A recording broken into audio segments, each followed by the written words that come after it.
In the Super Mario series, power-ups have always played a huge role, and one of the most important ones are the flower versions. These give you actual abilities instead of only making you a bit tougher. But how did these power-ups evolve throughout the years? Well, let's find out.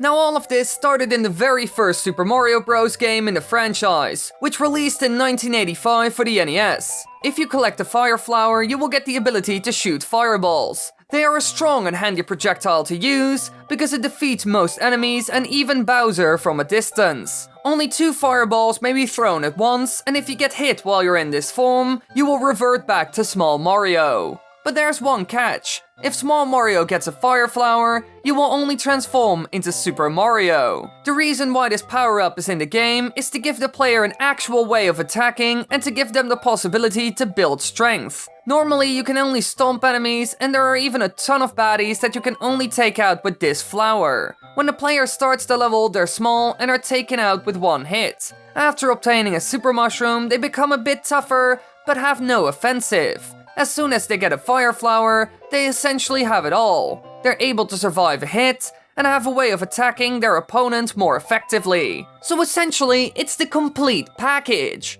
However, there is one catch to all of this. Because as soon as you build up to this, losing it all can happen very quickly.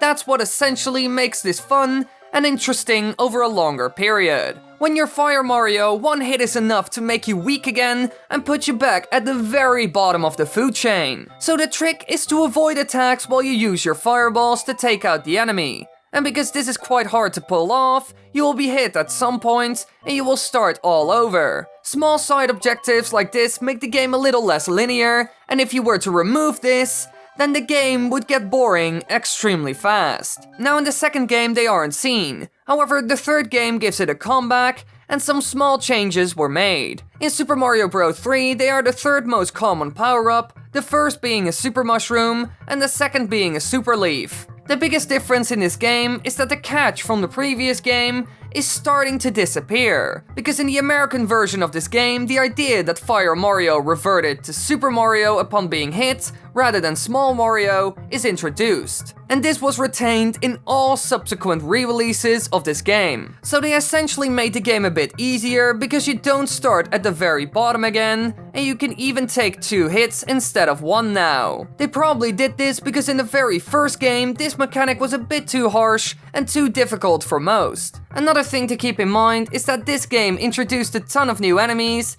and even new and different mini-bosses. This already makes the game's foes a bigger challenge to deal with, which could also be the reason for changing the concept seen in the first game. Now, the next game in line, Super Mario World, made some interesting design choices when it comes to this power-up. They appear as happy orange tulip-like plants, though early test cartridges used a circular appearance like in the previous games. It's unknown why they made this change, because in the games after this, it wasn't seen anymore and went back to the old design. This game also introduced the idea of storing power-ups, having the previous one released when you are hit by an enemy when in a super-powered form. Fire Mario reverts back to Small Mario in the SNES version, as you can get the Super Mushroom that you had before, or even better. Additionally, because of the added feature of the spin jump, when you do so by pressing A, you shoot out fireballs left and right while in the air. So the power-up became even more powerful and even integrated with your attacks. However, there is more. This is the first game in which you can bypass the super form and become Fire Mario right away. So no hassle, no problems, straight away you're at your top form. So at this point, the original concept of the power-up is completely gone, and getting to that level of power is quite easy. Which is a bit of a shame, because this makes it a bit too easy. In the first game, getting to that level was a lot more rare, but now it's extremely common, which makes it not as special and fun anymore. Now, it was also seen in the handheld Mario game, Super Mario Land 2 6 Golden Coins. Here, the look of the power-up was changed. While the Fire Flower acts in the same way as any other title, Mario's fire form in this game has a feather on top of his hat, instead of changing the color of his clothes. This is most likely due to the lack of colors on a Game Boy, so it's quite logical that they made that small change, because in the first Super Mario Land game, you could hardly see it. Now, Wario, the final boss of the game, also uses a fire flower during the third portion of his battle. This is the first time ever that we see it in a boss fight. However, he uses it in the same way as Mario, so nothing new really. After these 2D side-scroller games, a new era in the world of gaming arrived. The option to create 3D. The brand new Nintendo 64 console was able to render this, and because of that, the new Mario game wasn't like the old, and the fire flower kind of disappeared. Between 1990 and 2006, it wasn't seen in any of the main series games. But when Nintendo finally started to make the new Super Mario Bros. Series, they finally returned. And in this game, the fire flowers can be considered stronger or weaker. A large number of enemies are immune to fire, but all the bosses except for Dry Bowser can be defeated using it. So in some aspects it became weaker and in others stronger. In my opinion, a good change because it was a bit overpowered at this point. Their appearance returns to their original look, but with red, yellow and white, and this time also with eyes. Besides that, nothing changed. So they essentially toned it down a bit and went back to the first design. However, after this appearance, it ended up in a game most people didn't really expect. A 3D game called Super Mario Galaxy. In this Wii game, you go into your fire form, allowing you to throw fireballs, defeat enemies, and light torches. But, unlike other games, where the power-up lasts until the player takes damage, the power-up only lasts 20 seconds, and taking damage doesn't make it disappear. So the way how it all functions completely changed. What would be the reason for doing this? Well, one reason could be that dodging enemies is easier in a big 3D space, and therefore, this power-up would become extremely overpowered. Because of that, it's smarter to limit its usability with something like a set timer. And so, it was given a short duration. This also makes the power-up more special and more fun, because it isn't incredibly common, and you only have it for a limited amount of time. A new version also appears for the first time,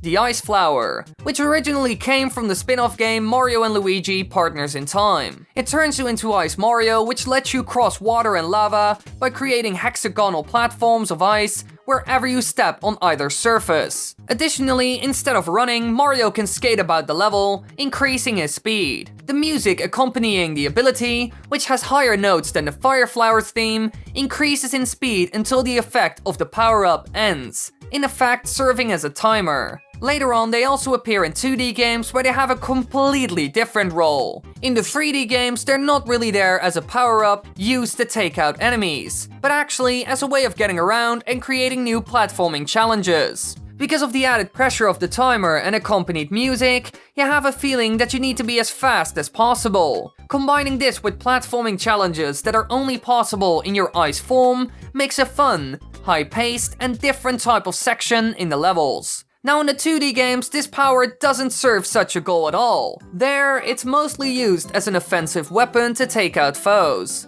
The 2D game I'm talking about is New Super Mario Bros. Wii. The fire flowers are also seen in this game, but overall not a whole lot changed. However, this isn't the case with Super Mario Galaxy 2. Here, some new and cool things were added. The fire flower makes its first appearance in a new minigame called Crate Burning, which appears in only 2 missions in the entire game. In this minigame, the player is presented with numerous breakable crates, all of which need to be burned within a short time limit via the use of a fire flower in order to earn the power star for the missions. There is only one reason why this is a thing: to create a fun challenge and to make the player feel powerful for a bit. The balls go through any box that it encounters, making it a lot more fun. It also requires some good placement and movement, because you can hit either a ton of boxes or none. Besides that, a new variation is seen, the Cloud Flower. In this form, you are able to create clouds as temporary platforms by spinning. It also improves jumping abilities, as you now fall slower and long jumps are longer. Yet again, a power-up used to create new and interesting platforming options, just like the Ice Flower from the first game. Besides that, this power-up doesn't really serve any purpose, and is used as a throwaway mechanic. Use it once in all kinds of cool and interesting ways,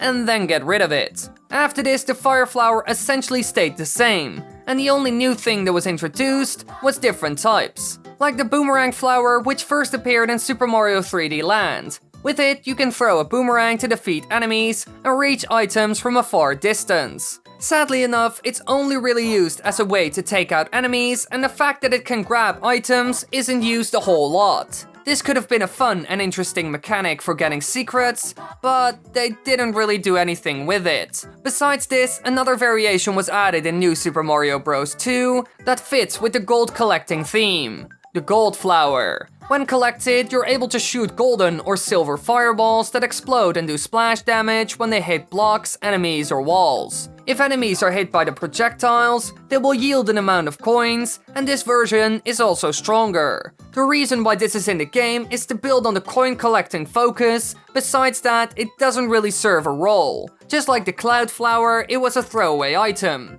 It's used once for a certain effect or gimmick, and then it disappears. Now this is where our journey ends. As you can see, a lot of new variations were added, and the original concept of the power-up was even lost throughout time. And who knows what will happen next.